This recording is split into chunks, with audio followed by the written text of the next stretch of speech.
Namaste, welcome to Sakshi Sports. This is Durga. Team India wicket keeper come batter Sanju Samson అరుదైన records సాధించాడు. South ఆఫ్రికాతో Ahmedabad వేదికగా జరుగుతున్న 5వ టీ20లో అనూహ్యంగా తుది జట్టులోకి వచ్చిన సంజు శాంసన్ అద్భుత బ్యాటింగ్తో ఆకట్టుకున్నాడు. టీమిండియా టీ20 వైస్ కెప్టెన్ శుభ్మన్ గిల్ గాయంతో జట్టుకు దూరం కావడంతో ఓపెనర్గా బరిలోకి దిగిన సంజు శాంసన్ ఈ అవకాశాన్ని అందిపుచ్చుకున్నాడు. 22 బంతుల్లో 4 ఫోర్లు 2 సిక్స్లతో 37 పరుగులు చేసి ఓపెనింగ్ స్థానానికి తానే సరైనోనని చాటి చెప్పాడు.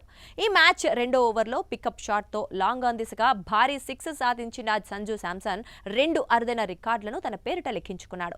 ఈ 6తో అంతర్జాతీయ టీ20లో 1000 పరుగులు పూర్తి చేసుకున్న సంజు శాంసన్ కేరళ తరఫున టీ20లో 8000 పరుగులు పూర్తి చేసుకున్నాడు.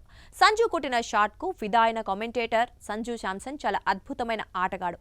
అతను చాలా కాలంగా జట్టుకు దూరంగా ఉన్నాడు. కానీ అతను ఆ షాట్ ఆడిన తీరు ఆశ్చర్యకరంగా ఉంది. మ్యాచ్ ప్రాక్టీస్ లేకుండా సడన్ గా మైదానంలోకి దిగి ఆడినట్లుగా లేదు. బంతిని అతను టైమింగ్ చేసిన విధానం అంత సులువు కాదు అని కొనియాడాడు. అంతర్జాతీయ టీ20లో 1000 పరుగులు పూర్తి చేసిన 14వ బ్యాటర్గా సంజు శాంసన్ నిలిచాడు. అంతర్జాతీయ టీ20లో రోహిత్ శర్మ, విరాట్ కోహ్లీ, సూర్యకుమార్ యాదవ్, కేఎల్ రాహుల్, హార్దిక్ పాండ్యా, శిఖర్ ధావన్, మహేంద్ర సింగ్ ధోని, సురేష్ రైనా, రిషబ్ పంత్, యువరాజ్ సింగ్, తిలక్ వర్మ, శ్రేయాస్ అయ్యర్, అభిషేక్ శర్మలు సంజు శాంసన్ కంటే ముందున్నారు. సాక్షి టీవీ ప్రసారాలను నిలిపివేయడం చట్టరీత్యా నేరం. సాక్షి టీవీ ప్రసారాల కోసం మీ స్థానిక కేబుల్ ఆపరేటర్ని వెంటనే సంప్రదించండి. డిటిహెచ్లో, ఇంటర్నెట్లో కూడా సాక్షి టీవీ ప్రసారాలను వీక్షించవచ్చు.